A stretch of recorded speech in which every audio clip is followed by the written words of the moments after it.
Kamusta mga maka full court halina at pag-usapan natin na si Coach JJ Redick ay pinagkakatiwalaan na ang kanilang rookie na si Dalton Knecht. Ang Los Angeles Lakers ay lubos na umasa sa rookie guard na si Dalton Knecht ngayong season at siya ay tumugon bilang ang pinakapare-parehong manlalaro ng koponan mula sa bench. Lumipat siya sa panimulang lineup bagaman sa nakalipas na 2 laro dahil sa pinsala kay Rui Hachimura. Sa panalo ng Lakers laban sa New Orleans Pelicans noong Sabado, bumagsak si Dalton Knecht ng bagong career high sa 3 quarter lamang ng laro. Ang dating career high ni Dalton Knecht ay 19 puntos na itinakda niya sa panalo ng Lakers laban sa Memphis Grizzlies noong Miyerkules. Itinakda niya ang bagong career high sa 2 quarter sa pamamagitan ng isang drive sa basket at isang dunk na nagbigay sa kanya ng 21 puntos. Ang huling tally ni Knecht laban sa Pelicans ay 27 puntos. Nag-ambag din siya ng 7 rebounds, 2 assists at 2 steals. Nag-shoot siya ng 10 of 17 mula sa field at 5 of 10 mula sa 3-point line. Nag-shoot din si Knecht ng 4-0-4 mula sa free throw line na nagpatuloy sa kanyang perpektong streak mula sa stripe ngayong season.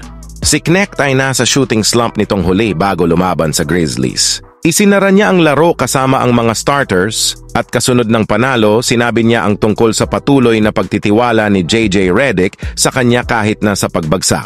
Sinasabi lang nila ang parehong bagay na lagi nilang sinasabi, ipagpatuloy lang ang pagbaril ng bola at maglaro ng may kumpiyansa, sabi ni Knecht.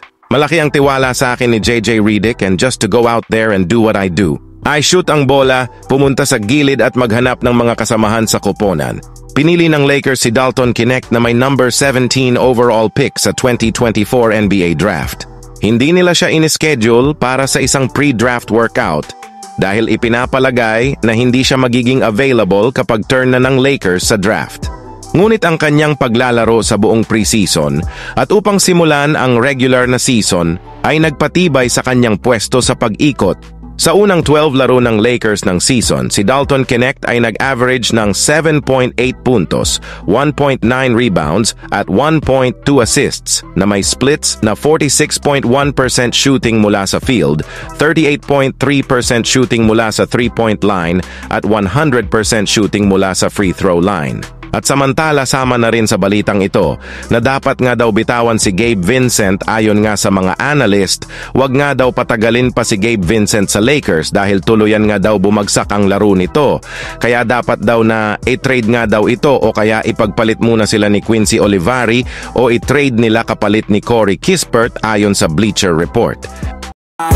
Get up, nah I ain't a quitter. Toss me the ball, I'm a really big hitter. Big picture, I'm a straight killer. Rising the song to the highest bidder. Got juice.